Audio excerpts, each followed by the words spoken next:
FIR number 08 oblique RCO dash Anti-Corruption Bureau ACB dash Guntur 2020 under section 13(2) read with 13(1)(d)(2) of the Prevention of Corruption Act 1988 under sections Indian Penal Code sections 409, 420 cheating, Indian Penal Code cheating అనమాట.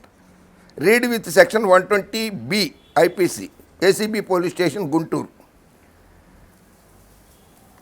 హైకోర్టులో, ఆంధ్రప్రదేశ్ హైకోర్టులో ఈ case గురించి తెలిసేంత వరకు కూడా supreme court న్యాయమూర్తి N V Ramana గారిని విధుల నుంచి తప్పించండి, అది పిటిషన్.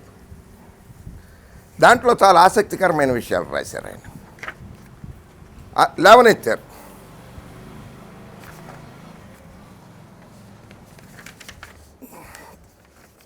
ఇది చీఫ్ జస్టిస్ గారికి రాసిన లేఖ. దీని మీద ఇది రమణ గారి మీద, జస్టిస్ రమణ గారి మీద ఇది ఫస్ట్ టైం కాదు. ఇది సుప్రీంకోర్టులో కేసు ఫైల్ కావడం. జస్టిస్ రమణ గారి మీద 2012లో సుప్రీంకోర్టులో కేసు ఫైల్ అయింది ఒకటి.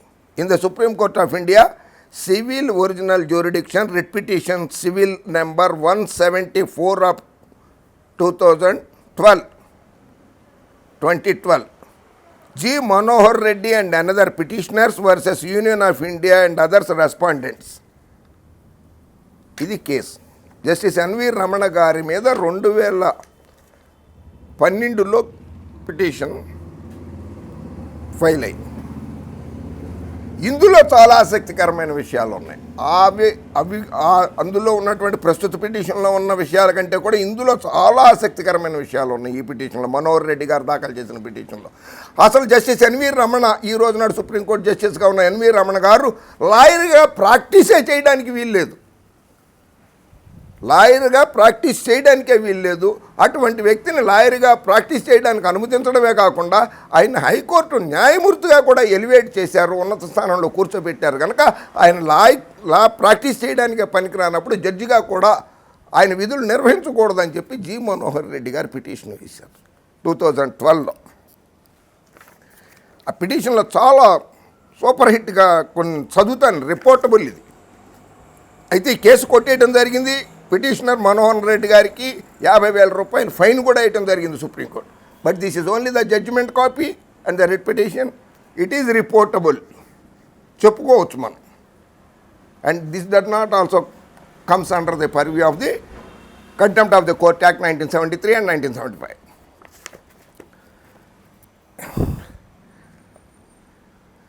Quashing the appointment of respondent number 3 as a judge of the High Court of Andhra Pradesh and a writ in the nature of mandamus commanding the Bar Council of Andhra Pradesh to cancel his enrollment as an advocate.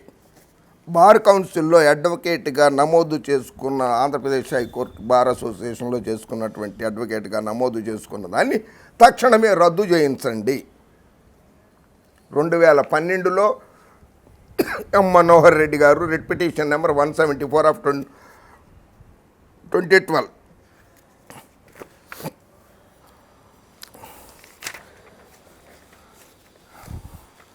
At the time of appointment, a criminal trial was pending in which respondent number 3 was not only an accused but a proclaimed offender, and the other that even at the time of his enrollment as an advocate he had concealed the criminal proceedings, and in the relevant column of the application for an enrollment with Bar Council he falsely stated that there was no pending proceedings against him. ఆయన లాయర్గా నమోదు చేసుకున్నప్పుడు ఆయన మీద criminal case నమోదై ఉన్నది. అది bar కౌన్సిల్లో లాయర్గా నమోదు చేసుకునేటప్పుడు కానీ ఫిలప్ చేయలేదు. అది ఆ వాస్తవాన్ని దాచిపెట్టారని అభియోగాలు మోపుతూ సుప్రీంకోర్టులో మనోహర్ రెడ్డి గారి పిటిషన్ ఇచ్చారు.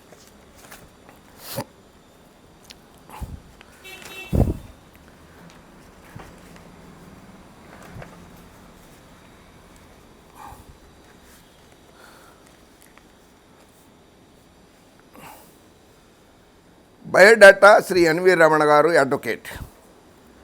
అందులో 1996-97లో ఆయనకి గ్రాస్ ఇన్కమ్ 7,87,210 రూపాయలు 1996-97లో.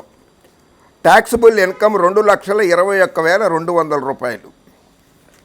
1997-98లో 10,31,465 రూపాయలు. ట్యాక్సిబుల్ ఇన్కమ్ 3,68,950 రూపాయలు.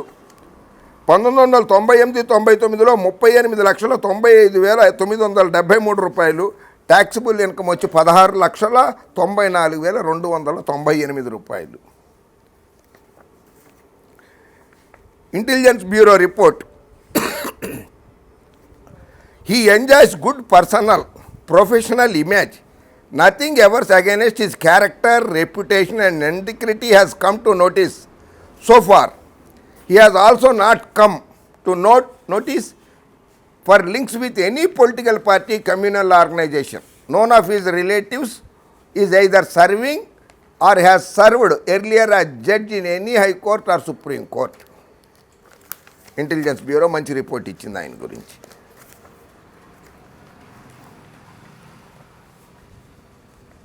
A notification was issued on June 19th, 2000 appointing respondent number 3 as a judge of the Andhra Pradesh High Court, and respondent number 3 took the oath and assumed the office as a judge of the Andhra Pradesh High Court on June 27, 2000.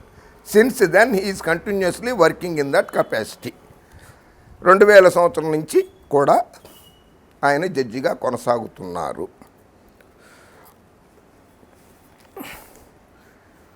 ఇక్కడికి వస్తే the criminal case in question dates back to the year 1981. 1981 సంవత్సరంలో when respondent number 3 was a student of Nagarjuna University. Nagarjuna యూనివర్సిటీగా విద్యార్థిగా 1981 సంవత్సరంలో ఉన్నప్పుడు the students of the university, it appears, complained of inadequate public transport facilities for commuting from their homes to the university, as only a few buses plying between Guntur and Vijayawada stopping at the university. యూనివర్సిటీకి ఆంధ్రప్రదేశ్ రాష్ట్ర road రవాణా సంస్థ బస్సులను సరిగ్గా నడపడం లేదని చెప్పి విద్యార్థులు ఆందోళన చేశారు. ఆ ఆందోళనలో బస్సుల మీద రాళ్ళు వేశారు. బస్సులు అద్దాలు పగిలిపోయినాయి. బస్సులకి డ్యామేజ్ జరిగింది. ప్రభుత్వ బస్సులు కనుక, ఏపీఎస్ఆర్టీసీ అనేది ప్రభుత్వ బస్సు కనుక బస్సులు ధ్వంసం చేశారనేటువంటి ఆరోపణతో 30 స్టూడెంట్స్ 30 మంది మీద 30 మంది కలిసి ఇది ప్రస్తుత రమణ గారు, ఎన్వి రమణ గారు విద్యార్థి దశలో విద్యార్థిగా ఉన్నప్పుడు రాత్రి 11 గంటలకి the incident at Mangalagiri police station, where it was registered as crime number 55 Mangalagiri police స్టేషన్లో రమణ గారి మీద కేసు నమోదైంది. Under sections 147, 342, 427 and 324 of the penal code అని చెప్పి మనోహర్ రెడ్డి గారు సుప్రీంకోర్టులో పిటిషన్ దాఖలు చేశారు.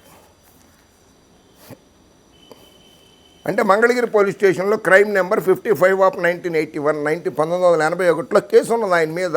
మీరు ఆయన లాయర్గా ఎలా నమోదు చేశారు బార్ కౌన్సిల్ ఆఫ్ ఇండియాలో, ఆయన జడ్జిగా ఎలా అపాయింట్మెంట్ చేశారు కనుక ఆయన జడ్జిగాను లాయర్గా నేను నమోదు చేసుకుంటే వ్యతిరేకమైనప్పుడు జడ్జిగా కూడా వ్యతిరేకం అవుతారు అని చెప్పి ఆయన కంటెన్షన్.